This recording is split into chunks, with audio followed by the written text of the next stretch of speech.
Tonight, News Channel 5 digs up a confidential plan that critics say could eventually upend local schools in every county in our state. Thanks for joining us. I'm Rory Johnston. And I'm Vicki Yates. That plan was prepared by one of the most powerful lobbying forces on Tennessee's Capitol Hill and obtained by News Channel 5 Chief Investigative Reporter Phil Williams. Phil is with us now. Phil, this was not a plan that was meant for the public to see. Absolutely not. But longtime public education advocates tell me they have been trying to warn state lawmakers that this was coming.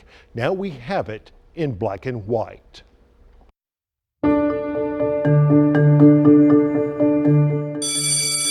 It's a vision for the future of Tennessee schools that even state lawmakers haven't seen. A plan developed by a group with a history of getting its way.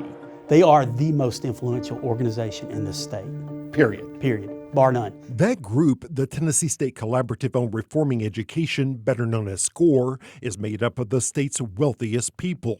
Billionaires and millionaires who think they know what's best for Tennessee school children, with funding assistance from billionaire Bill Gates. All I've seen them become is the lobbying wing for the Bill Gates Foundation. J.C. Bowman lobbies for teachers with the Professional Educators of Tennessee. People call them the de facto Department of Education in Tennessee. They have that much power. They have that much power. This is my school, a public charter school, and I love it. The only hints of what SCORE and its allies may really be up to can be seen in these advertisements presenting the taxpayer-funded privately operated charter schools as public schools. And some schools just aren't a good fit. Until now, those privately operated charter schools have largely been confined to Memphis and Nashville, along with a handful in Chattanooga and Knoxville. But the SCORE document lays out what it calls a vision for charter sector growth. It foresees moving as many as 25,000 children from traditional public schools. That's as many as 50 new charter schools. In the next 5 years, it calls for 25 to 30% penetration in Nashville and Memphis. Right now, less than 20% of Nashville students go to charter schools. SCORE envisions 10% penetration in Chattanooga and 40% of Knoxville's underserved students to be in charter schools. And perhaps most noteworthy, rural suburban growth is unlocked. In other words, beginning to move into those less populated areas. Is this something that the charter community openly advertises? No. We showed the SCORE plan to Jim Rye, who lobbies for the Tennessee Education Association. We have not heard rural charter schools on the Hill very much. Because it's not popular? Well, it's not only not popular, but I think it's also it's a political loser for the charter industry. Who's the largest employer in most rural communities? It's the school system.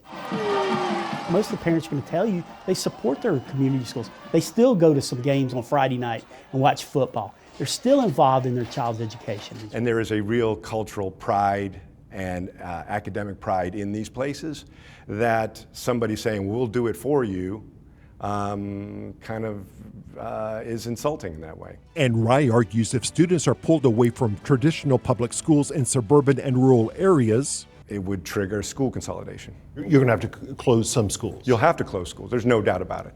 And school consolidation, when you close the school, you kill the town. I believe their efforts are a good fit for Tennessee. Last year, Governor Bill Lee opened the door, inviting the ultra-conservative Hillsdale College to set up charter schools across the state, a plan that was derailed. Teachers are trained in the dumbest parts of the dumbest colleges in the country. After News Channel 5 showed Lee's friend, Hillsdale President Larry Arnn, trashing public school teachers. But now Hillsdale is back with applications to open charter schools in 5 Tennessee counties. The executive director of SCORE declined a request to go on camera and answer questions, although he insisted in an email that their strategy is all about improving student outcomes, which sounds great, but we checked the data and discovered that 80% of all Tennessee charter schools actually have a lower success rate in math and English than the districts where they are located. Make no mistake, this is business for them. And the business is not educating kids. This is about business and shifting dollars to the hands of other people. The final decision will likely rest with the State Public Charter School Commission, which includes people affiliated with SCORE who are in a position to implement their group's agenda, drawing accusations of a conflict of interest. It is not a conflict of interest for those of us who are advocates for better learning to come here and give an objective review of the options we're being given. SCORE board member Alan Levine later expressed outrage over that suggestion. There is a conflict of interest. And I know Alan. He thinks he's doing a greater good. It's almost like you talk yourself into, I am above what other standards I would hold to somebody else. While that commission has mainly used its power against Nashville and Memphis, the men who fight for Tennessee teachers say the plan shows that if SCORE and its allies get their way, Tennessee suburban and rural counties will likely be next. The idea that it can be imposed upon them is really starting to sink in, and you start to see more and more people going, well, that's not right.